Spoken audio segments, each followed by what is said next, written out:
अब किसी के ललाट पे तो लिखा नहीं होता है निर्मल संत है, लेकिन कोई संत होने के रास्ते पर है, कोई निर्मल होने के रास्ते पर, कुछ अंश में कोई सिद्ध पुरुष भी है। सिद्ध पुरुष उसको नहीं कहा जाता कि बहुत बहुत लगी हो अथवा बहुत लोग बखान करते हो अथवा ऐसे हो वैसे हो, जिसको सुख अपने तरफ खींच न सके और दुख दबा न सके, जो सुख को सपना दुख को बुलबुला जाने। सुखी व्यक्ति को देखकर सुखी दिखता है, दुखी व्यक्ति को देखकर दुखी दिखता है, लेकिन उसके दुख उपाय करता भी है, लेकिन दुख गहरे उनमें नहीं जाता है। आए सीते लेकिन गहरे में दुख नहीं जाता। जैसे अभिनय करते ना रंगमंच पे, अरे मेरी पत्नी खो गई, मेरा बेटा मर गया, रोते, लेकिन अभिनय करने वाला समझता है कि जो बेटा था रो रहा था मेरे सामने था, मर गया है, वो तो मेरा दोस्त है, वो पीछे चला गया, अब विवेश बदल के आएगा यमराज बन के। वो सब जानता है रहस्य को।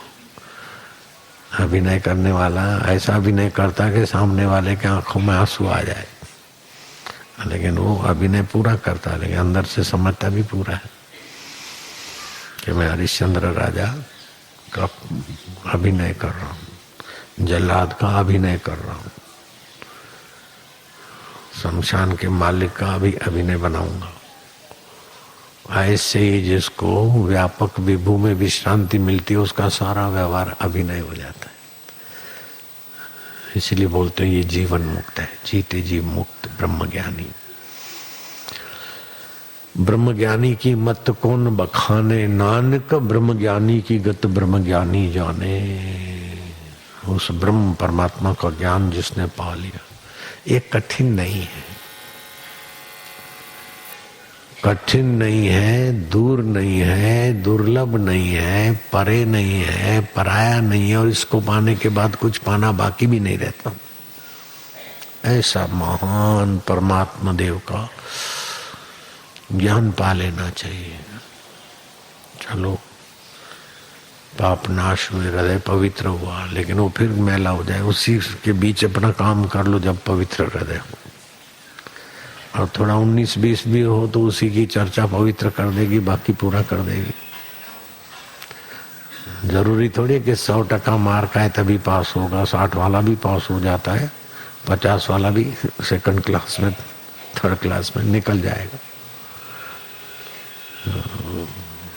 हृदय शुद्धि का फायदा उठा लें, जीवन भर हृदय शुद्धि, हृदय शुद्धि, जीवन भर कर्म कर्म कर्म कर्म तो करें, लेकिन कर्म के फल को समझे। एक कर्म होते हैं बाहर की इच्छा से, उसका फल नाशवान होता है, सुख मिले चले जाएंगे, पाप का फल दुख मिले चले जाए।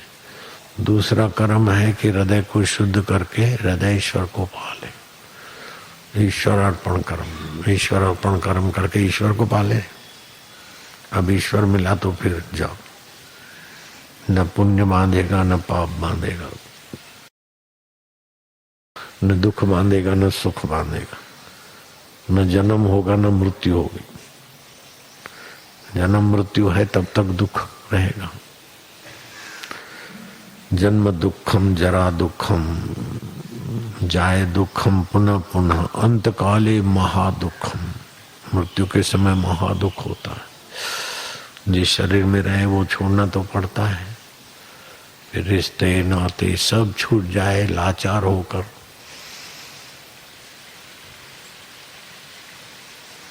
चले जाएं और भटके, कहीं पेड़ बने, कभी कुत्ते बने, कभी बिलार बने, कहीं कुछ बने, ये काहे को करें। जिसकी सत्ता से बना जाता है उसी में आ जाओ, फिर बनने की जरूरत ही नहीं, इच्छा ही नहीं रहेगी, कर्म बंधन कट जाएगी, वासना मिट जाएगी। वामनो हुम विष्णु रासः, जो वामन था वह विष्णु हो गया। ये शतपथ ब्राह्मण वेद में आया है। सारी इंद्रियां उसी की उपासना करती है। विश्वे देवा उपासते, उस विश्व के देव की उपासना करते। आंखें भी उसी की मोहताज है, कान भी उसी के मोहताज है। सुनने की बातें अनेक, सुनने का ज्ञान सत्ता एक, चखने की चीजें अनेक, ज्ञान एक, देखने की वस्तुएं अनेक, ज्ञान एक। तो चैतन्य भी है, ज्ञान स्वरूप भी है और आनंद स्वरूप है, तभी उसकी खुशी आती है। तो कहाँ रहा दूर, कहाँ रहा परे, कहाँ रहा पराया। विश्वे देवा उपासते वामयति इति वामन, जो सबको सुंदर बना दे उसको बोलते वामन। खाई तो रोटी, सार सार भाग खींच लिया, 1 से 3 के बीच छोटे हाथ में वामन की चेतना वही गई और शरीर का सौंदर्य बना दिया। आटा दाल लगाओ तो बद्दे हो जाएंगे, जो भी खाते वो चेहरे को लगाओ तो बद्दे हो जाएंगे, लेकिन पच के चेहरे में तेज आ जाता है, सुंदरता आ जाती है। वो वामन कैसा है? वामेति वामन, जो सबको सुंदर बनाए उसको वामन भी बोलते संस्कृत में। हृदय आकाश में रहता है, प्राण अपान विभाजन स्थल, प्राण अपान का विभाजन करने वाला स्थल है। डकार ऊपर से आती और गंदी हवा नीचे से धकेलती। अगर गंदी हवा ऊपर से आने लगती तो क्या हाल होता, कितना सूझबूझ है। वायु तो शरीर से निकलती है, लेकिन गंदी वायु अपान और सामान्य प्राण अपान समायुक्ता पचामी अन्नम चतुर्विधम। प्राण अपान को समान करके अन्न को 4 प्रकार से मैं पचा देता हूँ। लेह पेय खाद्य चोष्य, 4 प्रकार के अन्न को मैं पचाता हूँ।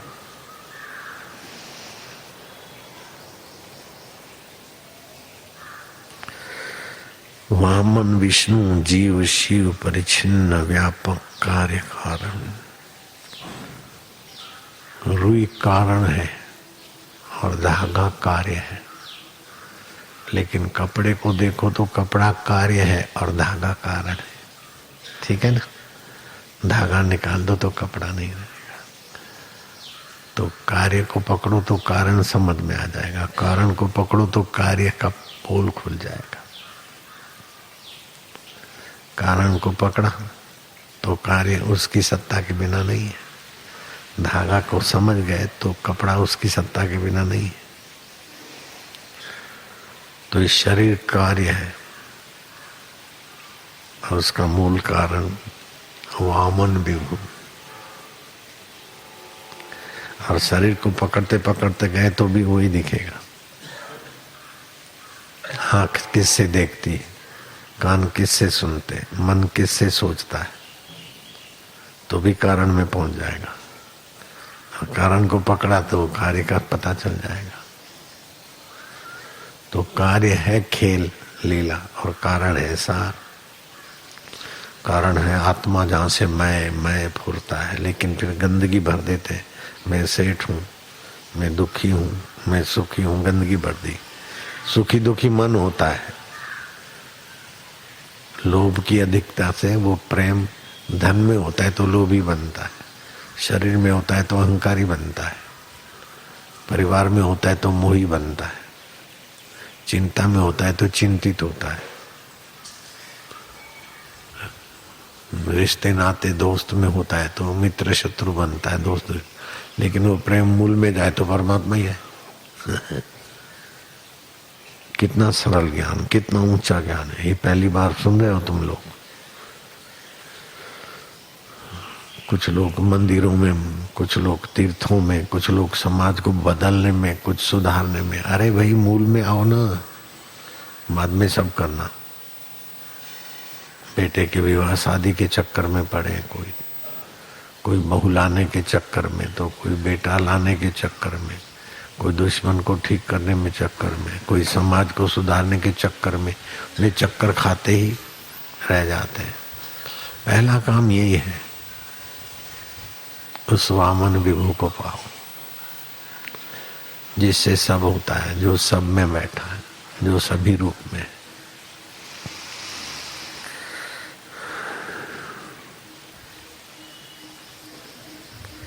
ये मैं व्यक्ति हूँ फलाना, ये भी बंधन है। ये मेरा समाज है, समाज को ठीक करूं, ये भी फंसते हैं। जाति को ठीक करूं, भूतकाल ऐसा था, हम भविष्य ऐसा बनाऊं, संस्कृति का निर्माण करूं, अपनी पार्टी को ऊंचा ले जाऊं। सारी पार्टियां जिससे होती उधर आ जाना। हे हरे, तो सोने की लंका भी बना लेगा ना तो भी रोना पड़ेगा, दुखी होके जाना पड़ेगा। रावण का इतिहास देख ले। ये सुधार कर लेंगे, ये प्रगति कर लेंगे, नेताओं को तो अपना उल्लू सीधा करने के लिए पब्लिक को उल्लू बनाते रहे। लेकिन सियाने आदमी समझ जाते हैं कि क्या कर देगा नेता, ये कर देगा, वो कर देगा। अरे बिजली का बिल भी कम नहीं कर सकता, हाउस टैक्स भी माफ नहीं कर सकता, तो सोने का हाउस कहाँ बना के देगा। और सोने का हाउस बनाने के बाद भी रावण की प्रजा दुखी थी, तो तुम कौन से सुखी हो जाओगे।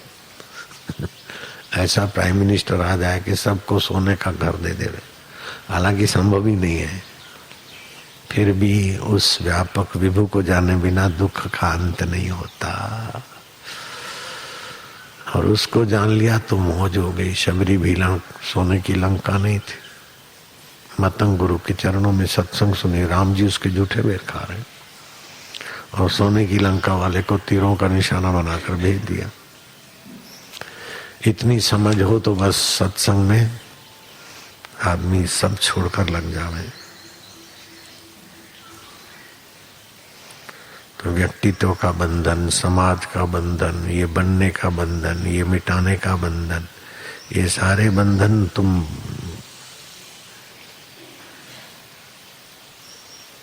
कोई बोले फलाना धर्म श्रेष्ठ है, कोई बोले फलाना मजहब श्रेष्ठ है, उनको करने दो दिमाग की कसरत। तुम तो आ जाओ अपने दिल भर में बस।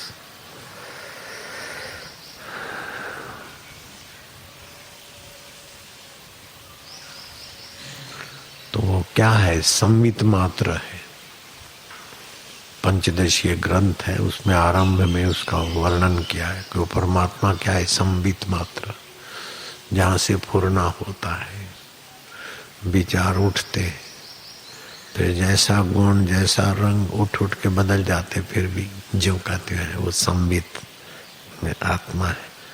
वास्तव में हम वो ही है संवित, लेकिन मान बैठे अपने को शरीर।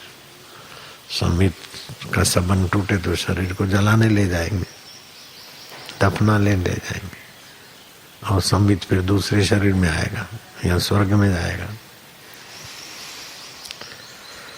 ओम ओम।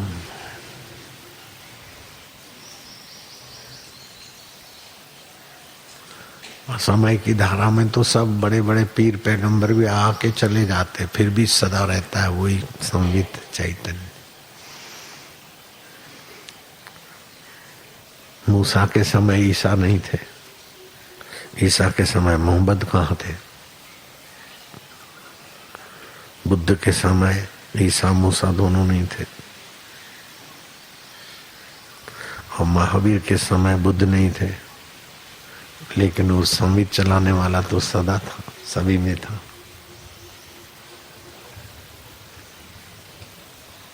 है, रहेगा।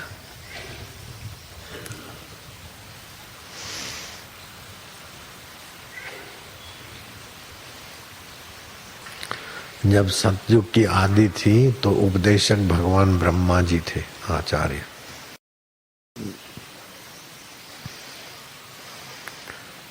कल्प के आदि में भगवान विष्णु आचार्य बन गए, और महाप्रलय के समय भगवान शंकर जगत गुरु बने थे, लेकिन अभी उन पोस्टों पे नहीं है।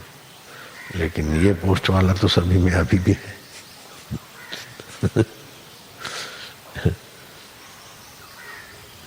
जो बड़े प्रचारक बुद्ध शंकर आदि ये हुए, उनकी आकृति अभी नहीं है, लेकिन उनको प्रेरणा देने वाला, चलाने वाला अभी भी सबके हृदय में।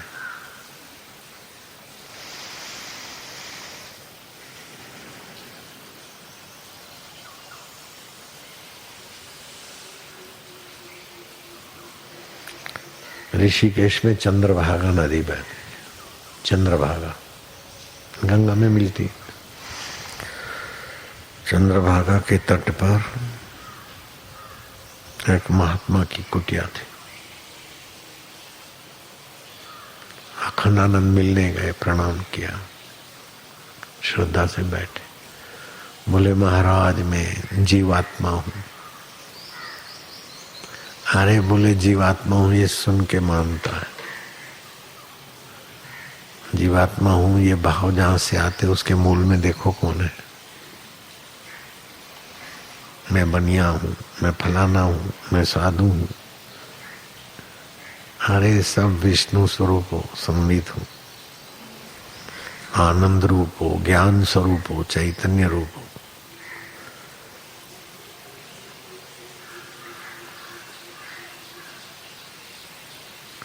बोले महाराज मैं नहीं जानता हूँ। बोले नहीं जानने को भी साक्षी हो, नहीं जानने को भी तो जान रहे हो, ऐसे चैतन्य हो।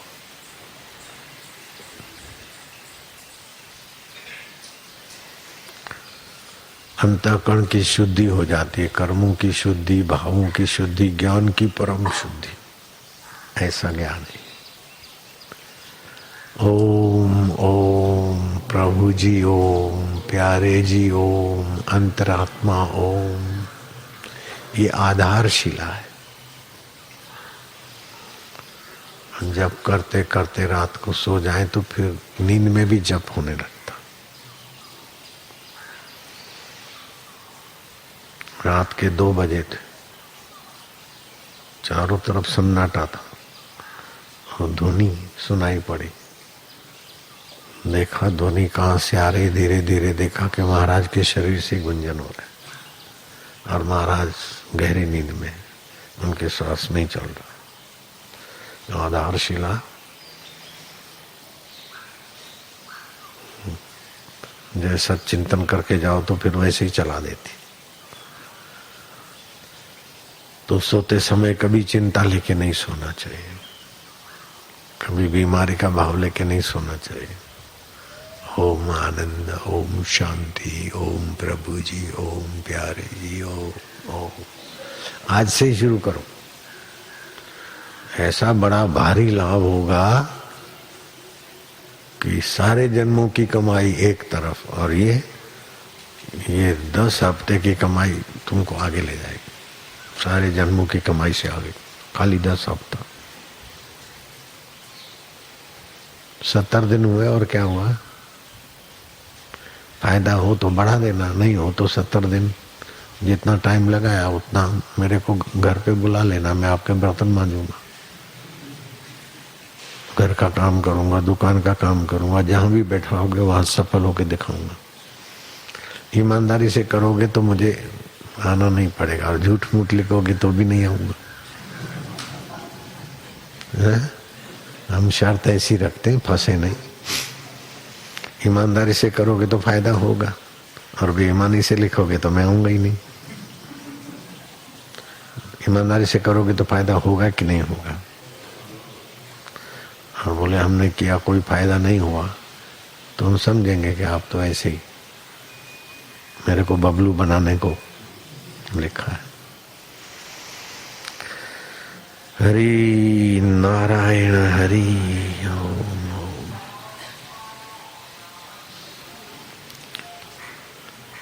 ओम प्रभु ओम, आधारशिला ओम।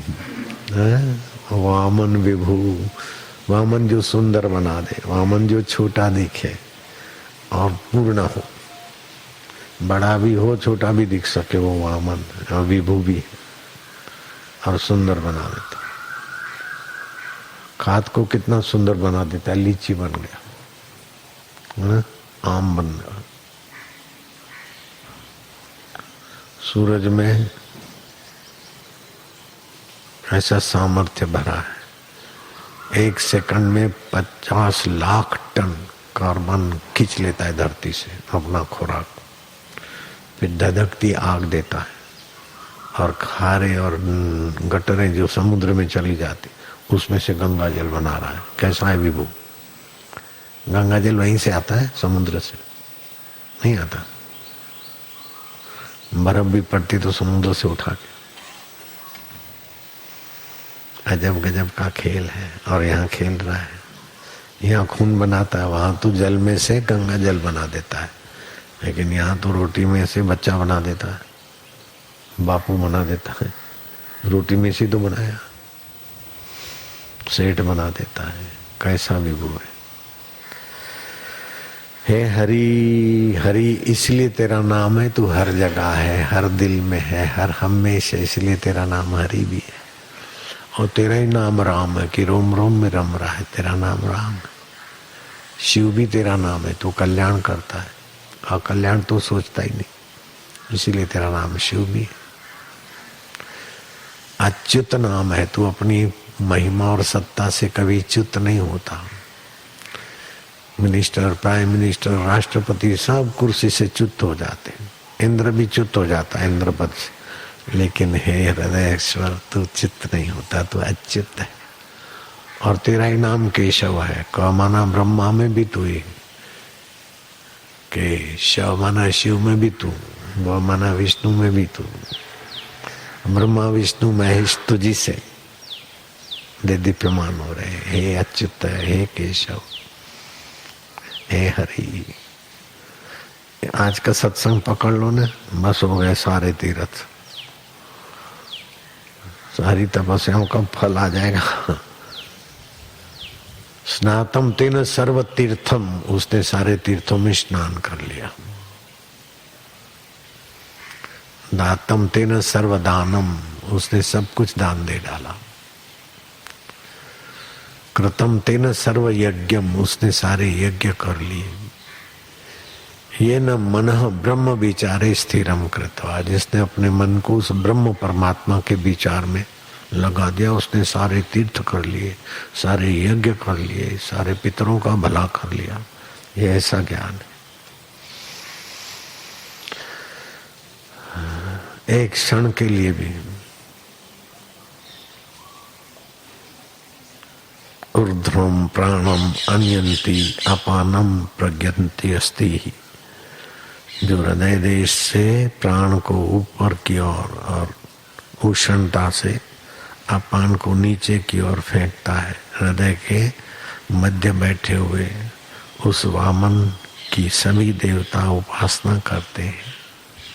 कठोपनिषद दूसरी वल्ली दूसरा मंत्र, अध्याय दूसरा वल्ली दूसरी, मंत्र तीसरा है। ऊर्ध्वम प्राणम अन्यंती अपानम प्रज्ञस्यन्ति, वामनो ही विष्णु रासः, जो वामन था वह विष्णु हो गया। शतपथ ब्राह्मण वेद में आता है। सारी इंद्रियां उसी की उपासना करती है। विश्वे देवा उपासते, वाम्यति इति वामन, जो सबको सुंदर बना दे वो वामन। जो हृदय काश में प्राण अपान विभाजन का स्थल है वो वामन का स्थल। वामन ही विष्णु है, जीव ही शिव है। गिलास का आकाश ही महाकाश है। परिच्छिन्न ही व्यापक है, सीमित ही असीम से जुड़ा है। असीम का ही हिस्सा सीमित दिखता है। कारण से ही कार्य है और कार्य के मूल में कारण है। बंधन यही है कि व्यक्तित्व, सामाजिकत्व, बेटे की शादी, बेटी की शादी, फलाना हो जाए, ठिंगना हो जाए, छोटी छोटी बातों में उलझे हैं और विभू को नहीं जानते, ठगे रह जाते। उसको जानो तो छोटा काम तो अपने आप हो जाता है। प्रधानमंत्री बनो तो सब्जी खरीदने का काम अपने आप हो जाएगा, आटा पिसाने का काम अपने आप हो जाएगा, कार में पेट्रोल भराने का काम अपने आप हो जाएगा, मकान का रेंट वेंट सब ठीक हो जाएगा। जज अपनी कुर्सी पे बैठे बाकी का काम सब चपरासी और वकील सब अपने आप, गवाहों को बुलाने वाला जज का काम नहीं है, सब अपने आप होता है। ऐसे ही आप अपने कुर्सी पे बैठ जाओ तो बाकी काम सब ठीक होता है। बापू जी अपनी कुर्सी में बैठ गए तो केबिन मैंने थोड़ी बनाया, किसी को बोला भी नहीं था, अपने आप केबिन बनाने वाले बनाते रहते, वॉशरूम बनाने वाले बनाते रहते, और किसी को बुलाता नहीं हूँ, आते रहते, अपने में बैठ जाओ। रात को सोते समय, सुबह उठते समय ध्यान भजन में भी वहीं लगाओ डेरा। बहुत घंटियां बहुत बजा दी, अगरबत्तियां बहुत घुमा दी। अगरबत्ती तो मैं भी जलाता हूँ, लेकिन हवा मन शुद्ध करने के लिए, किसी देवता को रिझाने के चक्कर में नहीं हूँ। यही देव हूँ, मेरा अपना आपा ही देव है। मैं तो गोचंदन अगरबत्ती पे आजकल नीम के तेल की बूंदे थोड़ी डाल देता हूँ, कैसे भी जहरी जीव जीवाणु सब भाग जाते हैं। अपने मन को भगवान के ज्ञान से, भगवान के सुख से, भगवान की प्रीति से, अपने दिल को भगवान के रस से भर देना चाहिए। तो सोते समय मैं भगवान का हूं, भगवान मेरे। ओम शांति, ओम आनंद। भगवान सतरूप है, सत मन सदार है। शरीर सत नहीं है, शरीर मिथ्या है। दुख सत नहीं है, सुख सत नहीं है, चिंता सत नहीं है। उसको जानने वाला मेरा आत्मा परमात्मा सत है। बचपन सत नहीं है, उसको जानने वाला मेरा आत्मा सत है। जवानी भी सत नहीं है, मौत भी सत नहीं है। मौत के बाद भी जो रहता है वो मेरा सत स्वरूप आत्मा परमात्मा है। मैं उसका हूँ, वो मेरे हैं। ओम ओम हरि ओम नारायण, हजार हजार नाम है सतस्वरूप परमात्मा के। तो रात को पश्चिम के तरफ सिर करके सोएगा तो चिंता पीछा नहीं छोड़ेगी। उत्तर के तरफ सिर करके सोएगा तो बीमारी और अकाल मृत्यु का खतरा रहेगा। या तो पूर्व के तरफ या तो दक्षिण के तरफ सिर हो, लेकिन सिर करके सोए उसके पहले बैठ जाए बिस्तर पर। हो सके तो गोचंदन अगरबत्ती जला दे, कभी कभी गाय के कंडे का धूप कर दे घर में, तो वातावरण सुंदर सात्विक होता है। उसके ऊपर तेल अथवा खोपरेल अथवा घी की कुछ बूंदे डाल दें तो हवामान शक्तिशाली रहता है। श्वासोश्वास हम 1 किलो भोजन करते हैं, 2 किलो पानी पीते, लेकिन 10 किलो भोजन की शक्ति श्वास से हम लेते हैं। तो जितना श्वास धूप वाला होगा, दिव्य होगा, उतना हमारी सब नस नाड़ी बलवान रहेगी। मैं कमरा बंद करके सुबह 4 से 6 बजे तक खिड़कियां बंद करके दिया जला देता हूँ। फिर गोचंदन अगरबत्ती पे तेल डाल देता हूँ, कभी घी डाल देता हूँ, कभी नीम का तेल डाल देता हूँ। मच्छर भगाने तो नीम का तेल, सरसों का तेल, और प्राण शक्ति बढ़ानी है तो घी डाल देता हूँ। उसी में प्राणायाम करता हूँ। श्वास रोक कर दंड पीलता हूँ 13 एक साथ श्वास रोक के, तो सारा वायु गड़बड़ ठीक हो जाती। फिर 1 मिनट 40 सेकंड श्वास अंदर रोकता हूँ, फिर धीरे धीरे छोड़ता हूँ 40-45 सेकंड। फिर श्वास बाहर रोककर 1 मिनट 10 से 20 सेकंड रोकता हूँ। तो 2 बार अंदर श्वास रोकता है, 2 बार बाहर, ऐसे 2 प्राणायाम ही करता हूँ। 1 बार बाहर रोका श्वास 1.25 मिनट जैसा, फिर अंदर रोका 1.25 मिनट जैसा। ये 1 प्राणायाम। ऐसे खाली 2 प्राणायाम करता हूँ तो सारा शरीर तंत्र नस नाड़ी सब साफ सफाई शुद्धि हो जाती। फिर श्वास रोक के दंड पीलता हूँ। दंड बैठक नहीं करता हूँ, हाथों के बल से लंबे, जैसे सूर्य नमस्कार फिर करता हूँ। और फिर गर्दन पीछे करके श्वासोश्वास वज्रासन में बैठकर श्वास बाहर फेंक के पेट को अंदर बाहर, बाहर कम अंदर ज्यादा। तो लगभग 1 घंटा आसन, प्राणायाम, कसरत और ध्यान थोड़ा थोड़ा, तो शरीर की हर रोज आंतरिक शुद्धि हो जाती है। ये 4 से 5 के बीच अगर ऐसा करने को मिल जाए जिसको, उसको डॉक्टर की जरूरत नहीं हो, तो डॉक्टर का डॉक्टर हो जाएगा। क्योंकि जीवनी शक्ति 3 से 5 के बीच फेफड़ों में होती है। तो 3 बजे नहीं जग सके तो 4 बजे जग लिए। आज मैं 4 बज के कुछ मिनट 28-30 मिनट फिर जल्दी जल्दी किया प्राणायाम। लेट कर थल बस्ती भी कर लेते हैं, वो भी किया। तो इंद्रियों का स्वामी मन है और मन का स्वामी प्राण है। तो प्राणायाम करने से और होठों में भगवान का नाम जप करने से, फिर कंठ में, हृदय में, तो भगवान का नाम भी सुखदायी भगवत सत्ता प्रकट करता है। वास्तव में भगवान ही सार है, भगवान ही है, बाकी सब वो होके मिट जाता है। और जो भगवान है वो सदा है, बाकी सदा नहीं है। बचपन सदा नहीं है, लेकिन उसको बचपन को जानने वाला अंतर्यामी भगवान सदा है। दुख सदा नहीं है, उसको जानने वाला सदा है। सुख भी सदा नहीं है, ऐसे शरीर भी सदा नहीं है, पत्नी भी सदा नहीं, पति भी सदा नहीं। लेकिन पति पत्नी के शरीर नहीं है, फिर भी उसको जानने वाला मेरा आत्मा परमात्मा सदा है।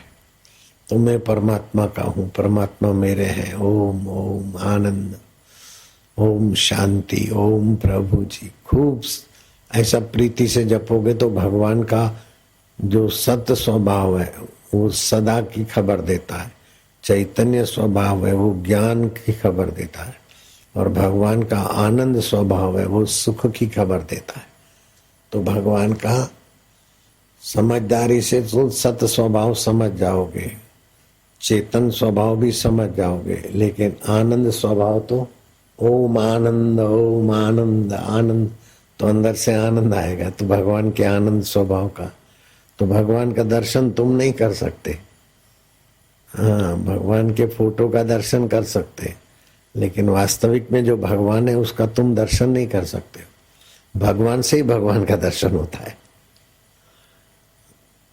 अनित्य शरीर नित्य ईश्वर को कैसे जानेगा?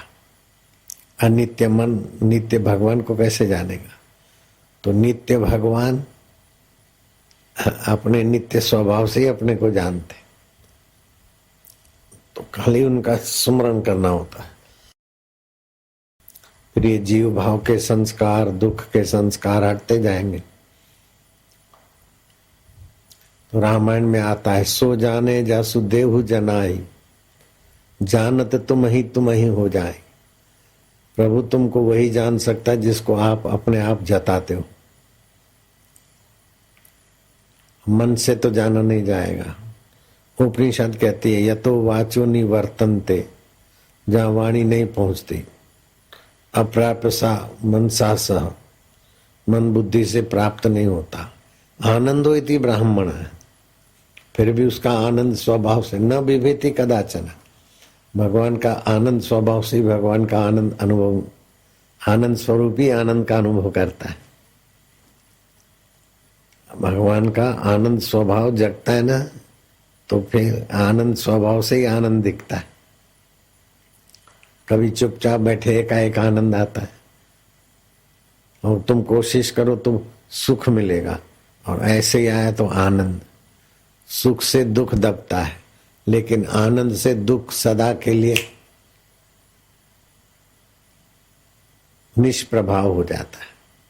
सुख भी सदा के लिए निष्प्रभाव हो जाता है। सुख दुख के प्रभाव में ये जीव बेचारा फंसा है। तो भगवान का आनंद स्वभाव जगे तो सुख भी फीका, दुख भी फीका, आनंद स्वरूप। और इतना ही भगवान नहीं है मूर्ति में या शरीर। भगवान तो अनंत, जैसे आपके घर का आकाश उतना ही आकाश नहीं, अनंत अनंत कोटि कोटि ब्रह्मांड आकाश में है। ऐसे ही भगवान ऐसे व्यापक है कि हृदय में भी है और अनंत अनंत ब्रह्मांडों में व्याप रहे। तो मैं भगवान में हूँ, भगवान मेरे में है। जैसे मैं आकाश में, आकाश मेरे में, ऐसे मैं भगवान में, मैं भगवान मेरे में। हाँ ना प्रभु, आप मेरे में, मैं आप में, है ना, है ना। हे माझा विठ्ठला, हे मेरे प्रभु, हे आनंद दाता। मैं तो आपको नहीं जानता, लेकिन आप मेरे को जानते। मैं आप ही में सोता हूँ और आप मुझ में है, मेरे हृदय में, और मैं आपके व्यापक स्वरूप में हूँ। तो जो लोग रात्रि को भगवान का चिंतन करके भगवान में सोते, उनकी रात भर भगवान के गोद में, गोद जैसे मनुष्य की होती ऐसी नहीं है।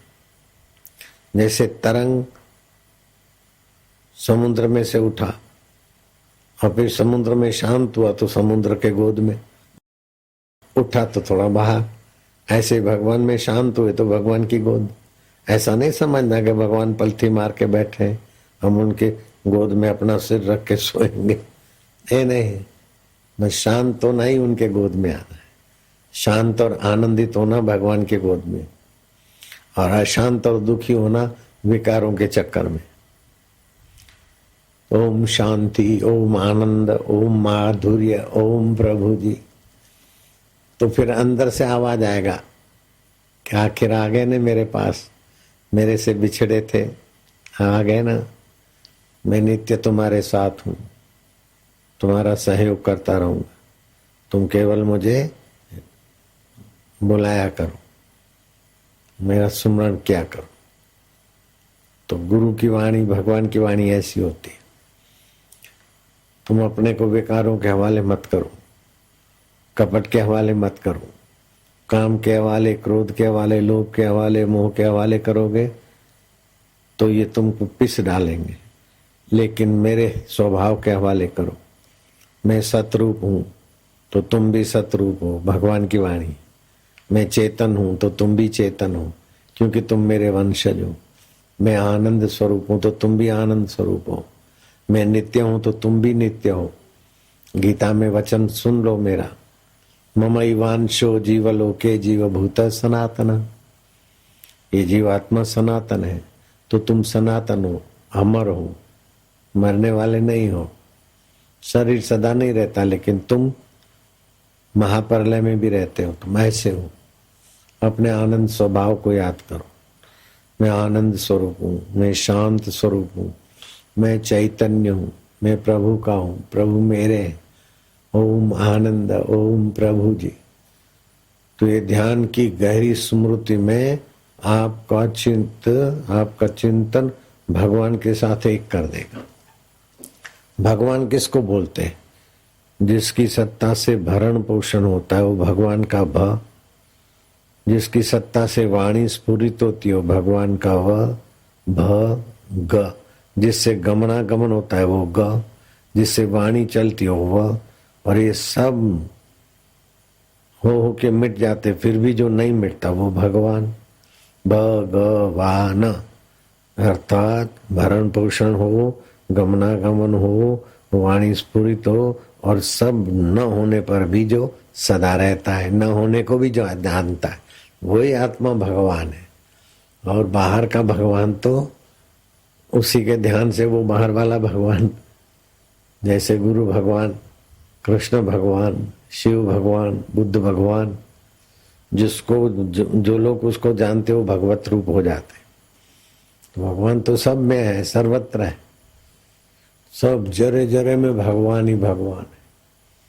तो ऐसा चिंतन करने से मन पवित्र हो जाएगा। और किसी का बुरा न चाहो। किसी का बुरा चाहते हैं, उसका बुरा हो न हो, अपना मन बुरा होने लगता है। किसी का बुरा न सोचो, किसी का बुरा न चाहो, किसी का बुरा न करो। तो बुराई रहित होने से आदमी निर्मल हो जाएगा, और निर्मल होने से भगवान का सुख, भगवान का आनंद, भगवान का माधुर्य प्रकट होता है। हरि ओम प्रभु जी, ओम प्यारे जी, ओम मेरे जी, ओम ओम ओम आनंद ओम। चलते फिरते भगवान का सुमरण करने से बुद्धि में भगवताकार रस आने लगता है। और सुबह 3 से 5 फेफड़ों में जीवनी शक्ति होती है। उस समय 3 से 5, 3 बजे नहीं जगो तो 4 बजे, 4 से 5 के बीच प्राणायाम कर लेना चाहिए। तो प्राण बल बढ़ता है, मनोबल बढ़ता है, बुद्धि बल बढ़ता है। 5 से 7 जीवनी शक्ति आंतों में होती है। तो उस समय पाद पश्चिमोत्तान आसन, सर्वांग आसन, वज्रासन, थल बस्ती आसन और पानी पी ले, घूम ले। फिर 7 बजे के पहले शौच, लेटरिन आदि का काम निपटा ले तो पेट निरोग रहेगा। 7 से 9 जीवनी शक्ति आमाशय में रहती है। उस समय भी कुछ पीना चाहे तो पी ले। 9 से 11 जीवनी शक्ति जठरा में रहती है। 9 से 11 के बीच भोजन कर ले। डायबिटीज वाले को और पाचन कमजोर वाले को तो 9 से 11 के अंदर भोजन कर ही लेना चाहिए। 11 नहीं तो 11:15, लेकिन ज्यादा देर नहीं करे। जितना देर करेगा उतना पाचन अच्छा नहीं होगा। 11 से 1 तक जीवनी शक्ति हृदय में होती है। उस समय संध्या किया जाता है, 12 के आसपास ध्यान भजन किया जाता है। हृदय को विकसित करना 11 से 1। 1 से 3 जीवनी शक्ति छोटे आंत में होती है। तो 11 बजे जो भोजन कर लिया तो 1 से 3 में वो भोजन का रस खींचती है जीवनी शक्ति और पूरे शरीर में पहुंचाती। लेकिन जो 11 से 1 के बीच, 9 से 11 के बीच भोजन करेंगे तो उनको तो रस मिलेगा, लेकिन भोजन ही करेंगे 12 बजे, 1 बजे, 2 बजे, 3 बजे तो रस क्या मिलेगा? कच्चा पक्का रस से फिर शरीर ये दुखता है, वो दुखता है, ये बीमारी, वो बीमारी, डायबिटीज बीमारी, फलाना बीमारी। भोजन के समय भोजन कर ले, 9 से 11 के बीच भोजन कर ले, देखो कितना तंदुरुस्त हो जाते। 11 से 1 के बीच हृदय को विकसित करने का काम करे, मानवीय संवेदना, स्नेह, सद्भाव आदि। 1 से 3 के बीच भूल कर भी खाना न खाए, नहीं तो खाना खराब, तबीयत खराब। 1 से 3 के बीच भोजन न करे। और रात को 1 से 3 के बीच जगे नहीं। रात को 1 से 3 के बीच जगेगा, लीवर कमजोर होगा, दृष्टि कमजोर होगा, पाचन कमजोर होगा, निद्रा कमजोर हो जाएगी। पति पत्नी के व्यवहार करने में भी 1 से 3 के बीच जगना खतरे से खाली नहीं। और ट्रक ड्राइवर देखो, वो 10 से लेके 3-4 बजे तक रात को जगते हैं, तो उनका जीवनी शक्ति डाउन हो जाती, मन भी कमजोर हो जाता है, बुद्धि भी कमजोर, तबीयत भी कमजोर। किसी ट्रक ड्राइवर का तुमने फ्लैट, बढ़िया फ्लैट नहीं देखा होगा। फ्लैट भी है, कार भी है, बड़ा इज्जत वाला है, बहुत लोग उसको मानते। ऐसा नहीं होगा, क्योंकि रात्रि को जगता है ना, तो रात को जागने से जीवनी शक्ति नाश हो जाती है। 9 से 11 थकान मिटती है। 11 से 1 शरीर में नई कोशिकाएं बनती है। और 1 से 3 लीवर, नेत्र ज्योति और शरीर के अंगों को 1 से 3 के बीच जगह तो बड़ी कमजोरी होती है, प्रतिकार शक्ति मर जाएगी। रात को जगते ना तो बुद्धि मारी जाती। 1 से 3 के बीच एक्सीडेंट ज्यादा होते, दिन भर में 30%, 70% 1 से 3 के बीच। ऐसा मेरे को जम्मू के एसपी ने बताया। तो 1 से 3 के बीच नहीं जगना चाहिए, 4-5 के बाद सोना नहीं चाहिए। और सूर्य नारायण का ध्यान करने से भ्रू मध्य में सूर्य नारायण का ध्यान करे तो बुद्धि बढ़ेगी। और जठरा में नाभि के आगे सूर्य का ध्यान करे और आरोग्य का चिंतन करे तो निरोगता बढ़ेगी। लेकिन ये सबसे भी ज्यादा ऊंची चीज है कि ओम आनंद। सूर्य में भी तुम्हारी चमक, चंदा में भी तुम ही हो, माँ में भी तुम, बाप में भी तुम ही तुम प्रभु। ओम आनंद, ओम माधुर्य, ओम नमो भगवते वासुदेवाय, प्रीति देवाय, माधुर्य देवाय, आनंद देवाय। तो भगवत चिंतन, भगवत आनंद स्वरूप है, शांत स्वरूप है। लंबा श्वास लेकर अभी सब लोग करो, आंध्र प्रदेश वाले भी करो, महाराष्ट्र वाले भी। लंबा श्वास लो, गहरा श्वास।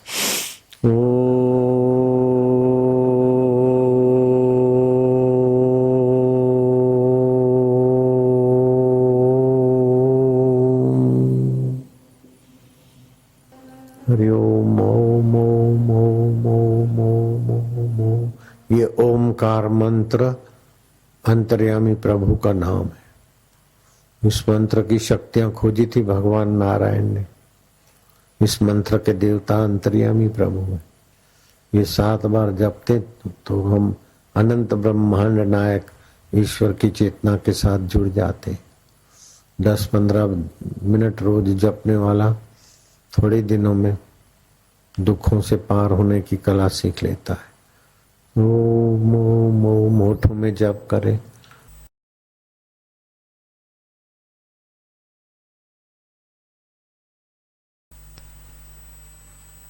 जीवन के वास्तविक स्वरूप को देखो, तब जानोगे कि यह केवल माया है।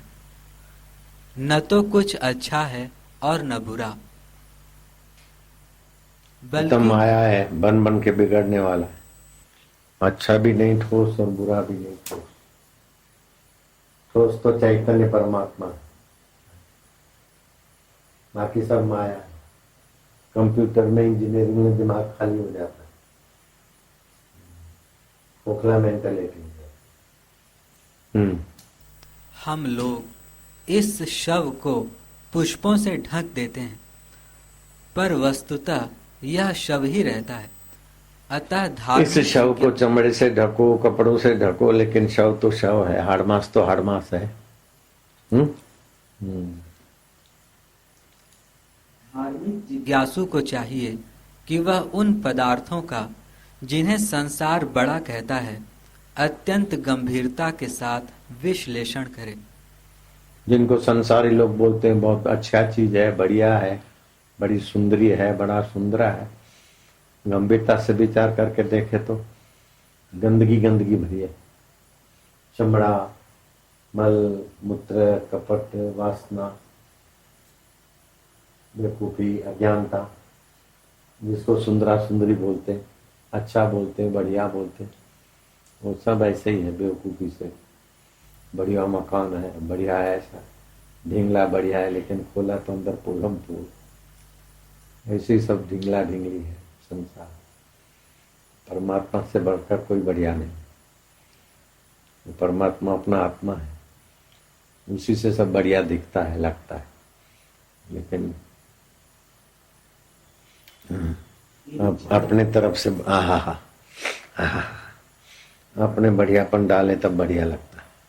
इसको तो पता ही नहीं मैं बढ़िया हूँ।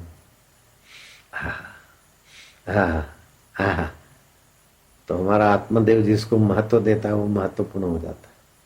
आत्मा ही महत्वपूर्ण है, अपना आत्मा ही सबसे श्रेष्ठ। आत्मा की श्रेष्ठता से सब श्रेष्ठ लगते हैं। आत्मा के कारण ही सब अपना महत्व दिखाते।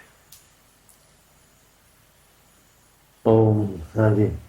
इन क्षण भंगुर संसारी वस्तुओं से तथा इनके आकर्षण से कोई संबंध मत रखो। उस अंतर्दृष्टि में जाओ जहां अनुभव कहता है कि तुम इन पदार्थों के नहीं हो, तुम आत्मा हो। राज्यों का उत्थान, अधःपतन, सभ्यता, कला कौशल की उन्नति तथा अवनति का मूल्य उच्चतम धार्मिक जागृति के सामने कुछ भी नहीं है। राज्य का उत्थान, पतन, कला कौशल्य, उपलब्धियां आध्यात्मिक जागृति के आगे कुछ महत्व नहीं रखती। तो संसारी उपलब्धियां आत्म शांति के आगे कोई माना नहीं रखती। अध्यात्म ज्ञान के आगे, अध्यात्म सत्संग के आगे, आत्म ज्ञान के आगे, आत्म शांति के आगे दुनिया बड़ा चीज कुछ माना ही नहीं रखती। तो मूर्खता से बड़ा महत्वपूर्ण लगता है। बड़ा सेठ है, बड़ी गाड़ी है, अहंकार में पच रहे हैं, दुखी है। बड़ा तो वो है जो जहां आए लेट गए, नींद आ गई। जो खाने को मिल गया मौज से खा लिया, जो पहनने को मिला पहन लिया, हरिओम तत्सत और सब गपसप। वो बड़ा आदमी है, डायोजनीस बड़ा है। महान सिकंदर तुच्छ है, महान नहीं बना, रास्ते में मर गया। जिसको जितनी ख्वाहिश ज्यादा है उतना वो तुच्छ है, जितनी ख्वाहिश कम उतना वो ऊंचा, और कोई ख्वाहिश नहीं हो तो ब्रह्म है, वही बड़ा है सबसे। कोवा दरिद्र विशाल तृष्णा, कंगला कौन है? जिसको बहुत इच्छाएं हैं। जो भी विशेष बने तुम्हारी सत्ता से, इंद्र वरुण को दे, तुम सब के अधिष्ठान हो। विशेष बनो मत, विशेषताओं के मूल तुम ही हो। मौज हो गई।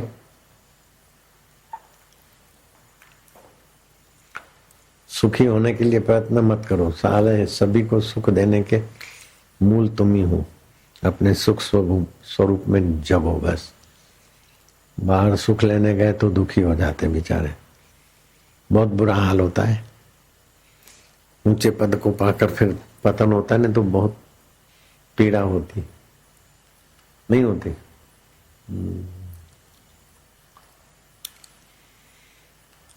इंसान की बदबख्ती अंदाज से बाहर है, कम वक्त खुदा होकर बंदा नजर आता है तो आत्मा परमात्मा का अंश, लेकिन विकारों ने, संबंधों ने, ईश्वर के सिवाय का कोई भी संबंध की वृत्तियां विष है,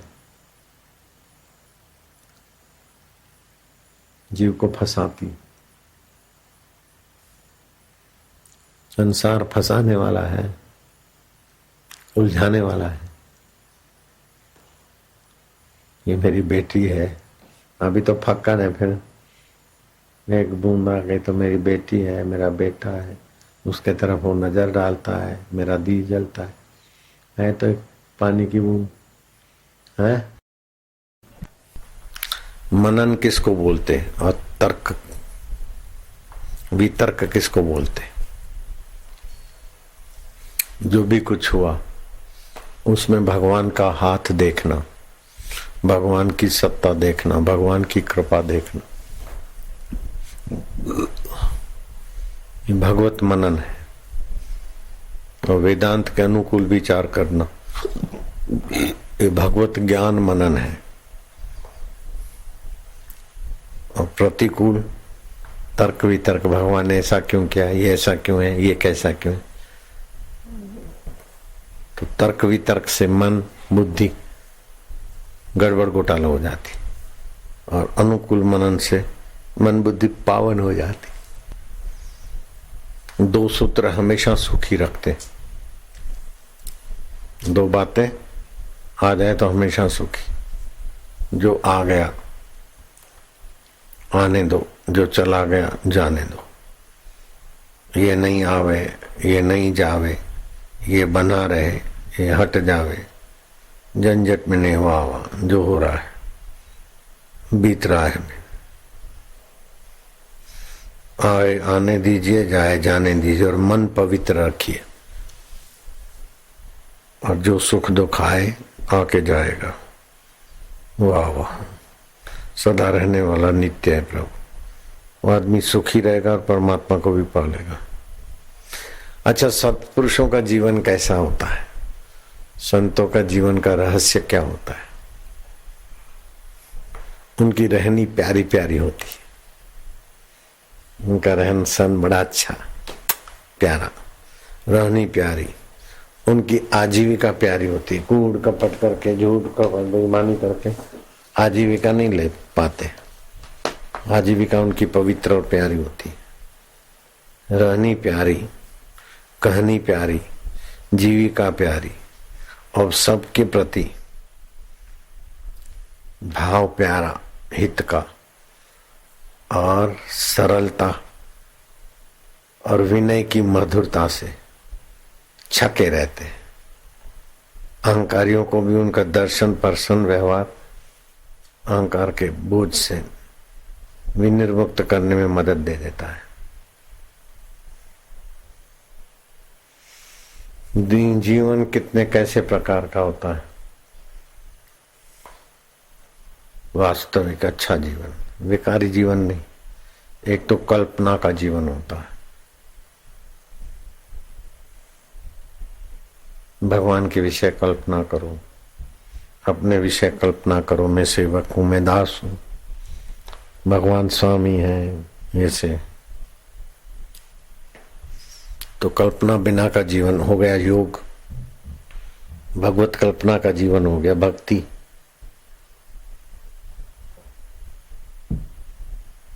लेकिन वेदांत इस सबसे निराला है कि कल्पना और कल्पना रहित अवस्था दोनों का जो आधार है, अधिष्ठान है, वो ज्यों का त्यों है। कल्पना में चलता है तो कल्पना का रस लो, कल्पना रहित चलता है तो शांत रस लो, और दोनों आते जाते वो रस स्वरूप अपना आपा है, मौज हो गई, किसी का विरोध नहीं वेदांती को। कल्पना वाले को बोले वाह। वसुदेव बोलते हैं कि कृष्ण चाणूक मुष्टिक के साथ तुम कुश्ती करने को उतरे, तुम नन्हे चाणूक मुष्टिक पहाड़ जैसे, मैंने हनुमान जी की मनौती मनाई थी। बोले हाँ, कोई पूंछ वाला था, हाथ में गदा थी। बोले हाँ हाँ, तो मैंने 1.25 मन लड्डू की मनौती मानी थी। बोले बस वही थे, उन्होंने ही मदद किया हनुमान जी ने। चलो 1.25 मन लड्डू लेके अपन हनुमान जी के मंदिर में चले। तो वसुदेव की कल्पना में हाँ में हाँ हो गई, और सुबह उठे तो कल्पनातीत ध्यान में और अधिष्ठान में जो के त्यों कृष्ण का जीवन पूर्ण है। कल्पना का विरोध नहीं, कल्पना रहित का विरोध नहीं, और दोनों हो के जिसमें चले जाते उसमें अपनी स्थिति। ऐसा होता है महापुरुषों का जीवन। कितनी ऊंचाई है।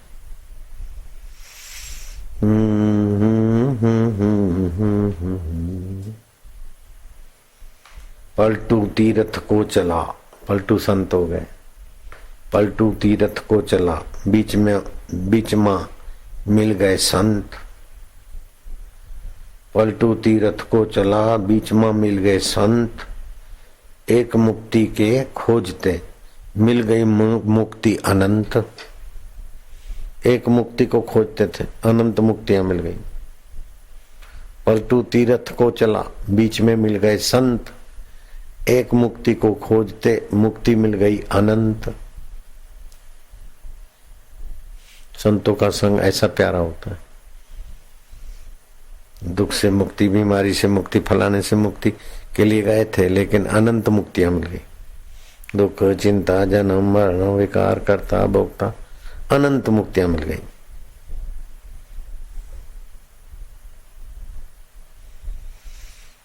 दयाबाई हो गई, बड़ी भक्त। सतगुरु ब्रह्म रूप है, दयाबाई बोलती है, मानुष भाव मत आन।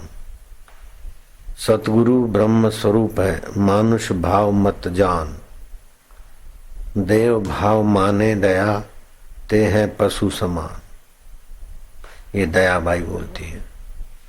जो सतगुरु को देहधारी मानते, ऐसा किया, ऐसा क्यों नहीं किया, ऐसा क्यों किया, ऐसा अच्छा किया, ऐसा बुरा किया, नहीं, सतगुरु है जो करते वाह वाह। वो करते हुए दिखते फिर भी अकर्ता है। सतगुरु ने ये कहा, ये दिया, ये करा। सद्भाव होना चाहिए। सतगुरु में देह भाव रखा तो पशु समान है, ऐसा दयाबाई कहती है। बड़ी ऊंच भक्त हो गई दयाबाई, वेदांती। सदगुरु ब्रह्म स्वरूप है, दयाबाई बोलती, मानुष भाव मत जान।